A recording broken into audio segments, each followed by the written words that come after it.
اعوذ باللہ من الشیطان الرجیم بسم اللہ الرحمن الرحیم الحمد للہ رب العالمین والصلاة والسلام علی سید الانبیاء والمرسلین وخاتم النبیین اللہم صلی علی سیدنا محمد عبدک ورسولک وعلی المؤمنین والمؤمنات والمسلمین والمسلمات وعلی آلہ واصحابہ وبارک وسلم۔ معزز ناظرین، السلام علیکم ورحمۃ اللہ وبرکاتہ۔ جاذب پبلیکیشنز میں خوش آمدید۔ میں محمد سعید جاذب آپ کی خدمت میں حاضر ہوں۔ تعلیم القرآن کا سلسلہ جاری ہے اور میں آپ کی خدمت میں سورہ آل عمران کی تفصیلات و تشریحات لے کر حاضر ہوں۔ آج کی نشست میں سورہ آل عمران کی آیت نمبر 35 اور 36 شامل ہیں۔ ارشاد باری تعالی ہے، اذ قالت امرأۃ عمران رب انی نذرت لک ما فی بطنی محررا فتقبل منی انک انت السمیع العلیم فلما وضعتها قالت رب انی وضعتها انثی واللہ اعلم بما وضعت ولیس الذکر کالانثی وانی سمیتها مریم وانی اعوذها بک وذریتها من الشیطان الرجیم۔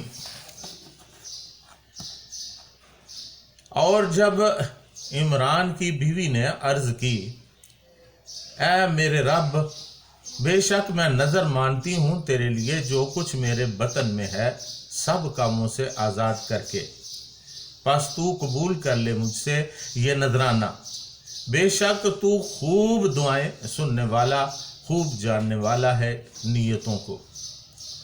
پھر جب اس نے جنم دیا تو بولی افسوس کرتے ہوئے کہ اے میرے رب، بے شک میں نے تو جنم دیا ہے ایک لڑکی کو اور اللہ خوب جانتا تھا اس کو جو اس نے جنا تھا، اور نہیں ہے لڑکا مانند لڑکی کے۔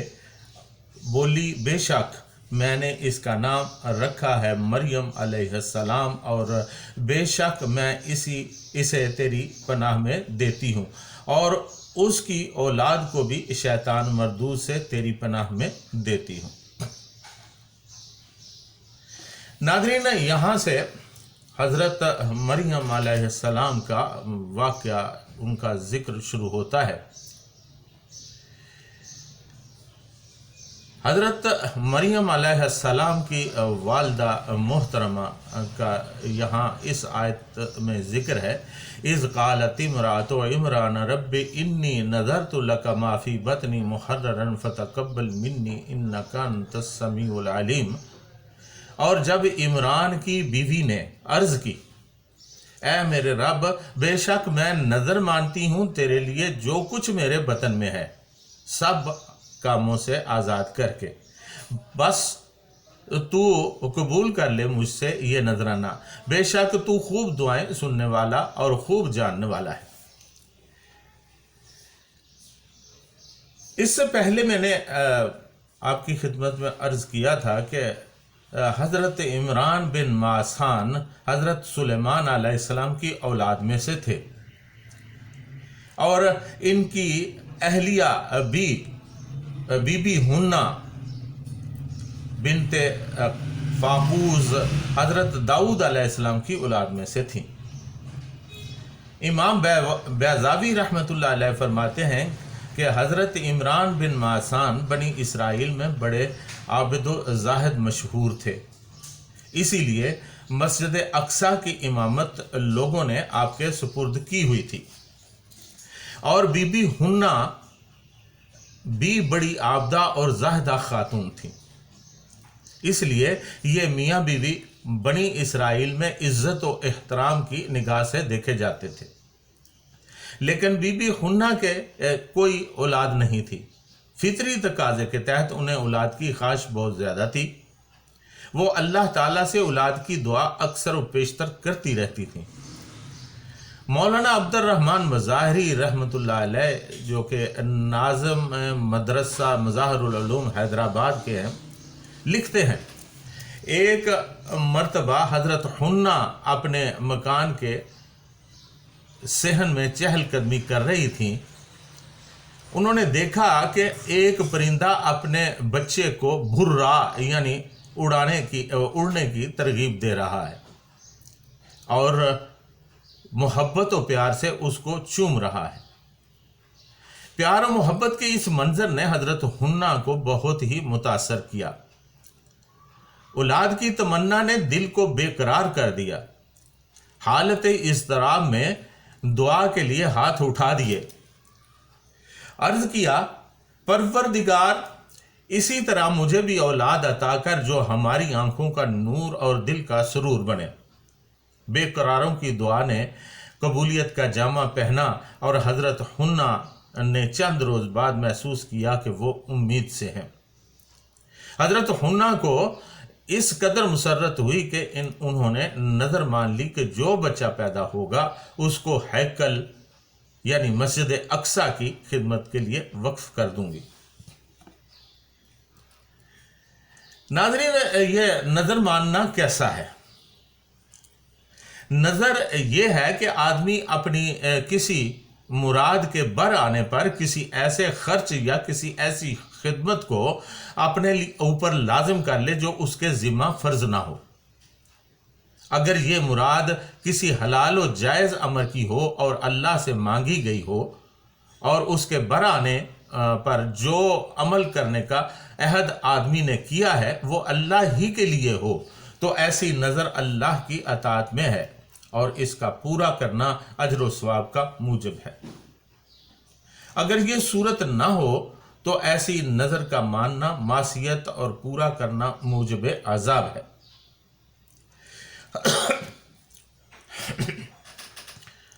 حضرت امام ابو بکر جساس رحمۃ اللہ علیہ فرماتے ہیں کہ جو نظر عمران کی بیوی نے مانی تھی ایسی نظر ہماری شریعت میں بھی جائز ہے۔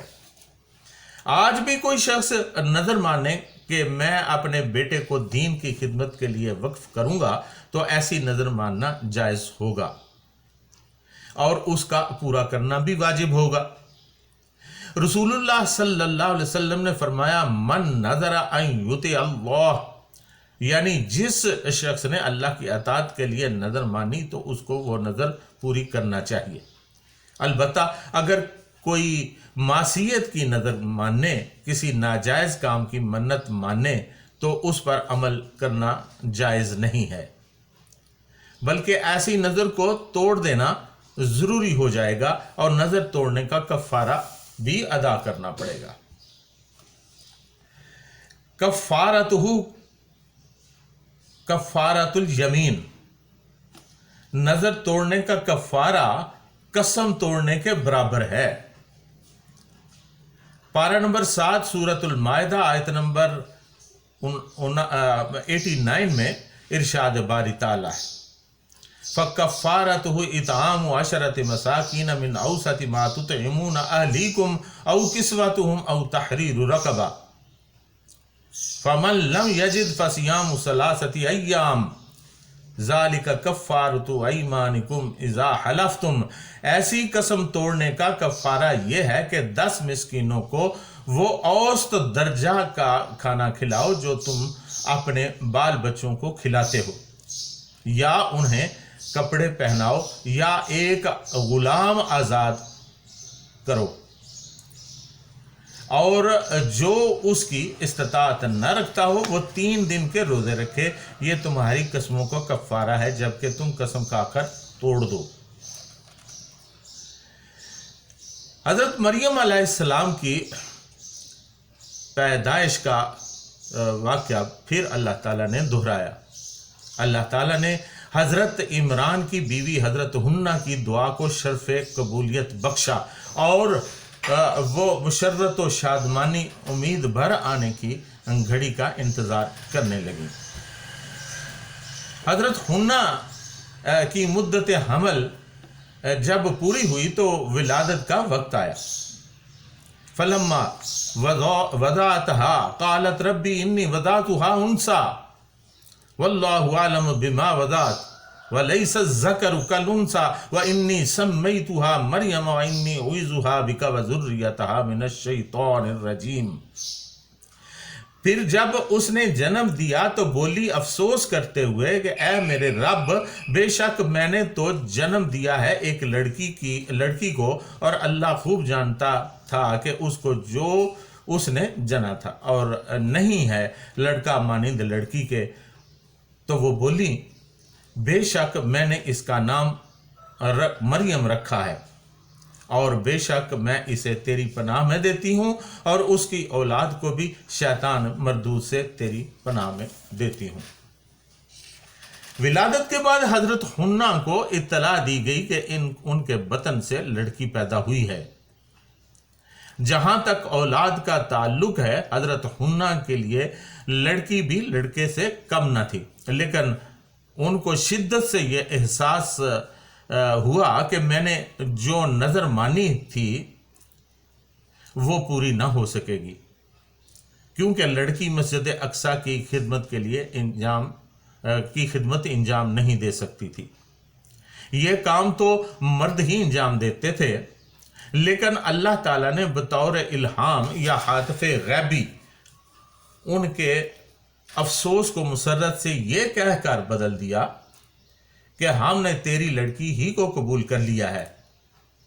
فَتَقَبَّلَهَا رَبُّهَا بِقَبُولٍ حَسَنٍ، پھر قبول کیا اس کے رب نے بڑی ہی اچھی قبولیت کے ساتھ، اور اس کی وجہ سے تیرا خاندان اور بھی معزز اور مبارک قرار پائے گا۔